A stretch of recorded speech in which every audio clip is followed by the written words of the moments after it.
En titre, l'engrillagement des riches propriétaires s'est accéléré ces dernières semaines en Sologne. Selon plusieurs habitants de cette région, beaucoup ont profité du confinement pour faire avancer les travaux au point qu'il existe aujourd'hui des milliers de kilomètres de grillage. Un véritable cancer pour ce territoire que dénonce Raymond Louis, le président de l'association Les Amis des Chemins de Sologne. Actuellement, on entend parler de 4000 km de clôture en Sologne. Mais ça, c'est ce qui est répertorié sur le bord des routes et des chemins ruraux. Je vais sur beaucoup de propriétés et je m'aperçois qu'au cœur des propriétés, il y a des grillages, mais à plein d'endroits. C'est devenu un vrai labyrinthe, la Sologne. Puis il faut savoir qu'en Sologne, il y a quand même 95% des propriétaires qui ne veulent pas de grillage. Donc on a peut-être 15 à 20 gros propriétaires qui mettent un petit peu le bazar.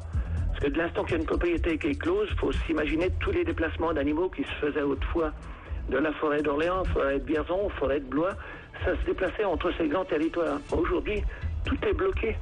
Voilà, des défenseurs de la nature qui espèrent prochainement l'adoption d'une loi qui interdirait la chasse dans les espaces où les animaux ne peuvent pas s'enfuir. C'est un constat fait par de nombreux Solognos ces dernières semaines. De nombreux propriétaires ont profité du confinement pour ériger de grands grillages autour de leur terrain.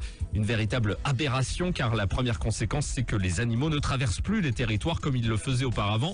Et c'est toute une biodiversité qui peut s'effondrer au moindre grain de sable. Raymond Louis est le président de l'association Les Amis de Chemins de Sologne. C'est terrible parce qu'il y a déjà la consanguinité avec beaucoup d'animaux qui sont concentrés sur le même territoire. Puis il y a aussi l'apport d'animaux des pays de l'Est qui nous arrivent dans certains grands enclos. Ils amènent ça plein Smirnoff. Et notre grande crainte, c'est que s'il y a seulement un sanglier qui arrive avec la peste porcine, ça risque de nous détruire toute la filière sanglier de la Sologne. Donc il n'y aurait plus de chasse aux sangliers en Sologne. Plus de chasse, c'est réduit à rien.